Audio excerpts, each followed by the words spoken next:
Ռուսաստանի Դոնի Ռոստով քաղաքում տեղի է ունեցել բազմամարդ ակցիայի պաշտպանություն հայ առաքելական եկեղեցու եւ ամենայն հայոց կաթողիկոս Գարեգին Բ-ի։ Այս մասին հայտնում է Վզգլյադ թերթը։ Սուրբ Խաչ եկեղեցու հոգեվոր հովիվ Հարություն Տերտերյանն ասել է, որ հայկական սփյուռքը հետևում է Հայաստանում տեղի ունեցող իրադարձություններին, որոնք նա որակել է որպես եկեղեցու դեմ հալածանք։ Նրա խոսքով եկեղեցու հոգեվորականների համար կարևոր է նման պահին հավատացյալներին աջակցելը։ Նրա գնահատականներով հանրահավաքին մասնակցել է առնվազն 1500 մարդ։ Բեմից ներկաներին դիմել են տեղի պատգամավորներ, քահանաներ, ելույթ են ունեցել նաև ստեղծագործական խմբերի աջակցություն եկեղեցու ու հոգևորականների։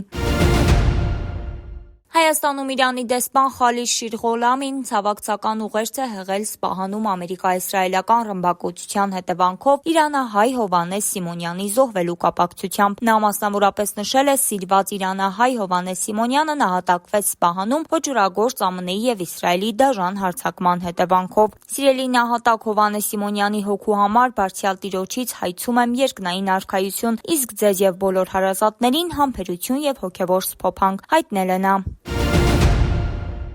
Սուրբ Աննա եկեղեցում 3 պատարագի ժամանակ Նիկոլ Փաշինյանի քպականների ու անվտանգության աշխատակիցների հայտնվելու ընթացքում տեղի ունեցած միջադեպի մասնակից 2 դպրոցական տղաները դեռ գտնվում են ձերբակալվածների պահման վայրում։ Նրանք այս պահին ունեն ձերբակալվածի կարգավիճակ։ Նրանց մեղադրանք դեռ չի առաջադրվել։ Պանորամայեմին այս մասին հայտնեց փաստաբան Լուսինե Մարտիրոսյանը։ Երեկվանից իրենց գործողությունների ապօրինությունների լույսի ներքո նման կանխատեսում չունեմ, եթե հետևել եք երեխաների բերման ենթարկելու գործընթացին, նրանք 18-ամյա դպրոցական երեխաներ են, ունեն առողջական լուրջ խնդիրներ ու այդ պայմաններում գտնվում են ԾՊՎ-ում, ասաց փաստաբանը։ Լուսինե Մարտիրոսյանը հերքեց տարածված այն լուրերը, որ տղաները ինչ-որ քաղաքական ուժի անդամներ են։ Եզակի առաջադիմությամբ երեխաների մասին ենք խոսում։ Դուք պետք է տեսնեք իրենց գովասանագրերը, պատվոգրերը, ուղղակի չեք պատկերացնում, ինչ կարգի երեխաների մասին է խոսքը։ Ես չգիտեմ իշխանական մամուլը ինչ է ասում, հրապարակումներ կան թե չկան, որ երեխաները կուսակցության քաղաքական ուժի կողմից են այդ օրը եղել եկեղեցում, ես պաշտոնապես հայտարարում եմ,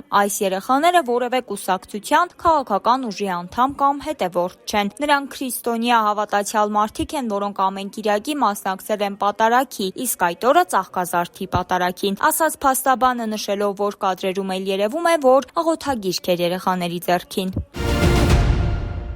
Նիկոլ Փաշինյանի փողոցներում շրջելու ընթացքում նրան մոտեցել է մի կին, ներկայացել որպես Բաքվի գերությունից վերադարձած Սուջյանի հորաքույր, շնորհակալություն հայտնել նրան ու պատմել, որ տան խնդիր ունեն։ Սիրելի ընկերներ, ինձ ուղարկել են մինյուտ պարզելու արդյոք այնտեղ իմ հորաքույրն է ներկայացված։ Անկեղծ ասած, ես չեմ ճանաչում այդ տիկնոջը եւ մի կարեւոր հստակեցում՝ իմ անունից ոչ մեկ որևէ հարց թող չփորձի լուծել, գրել է Գևորգ Սուջյանը։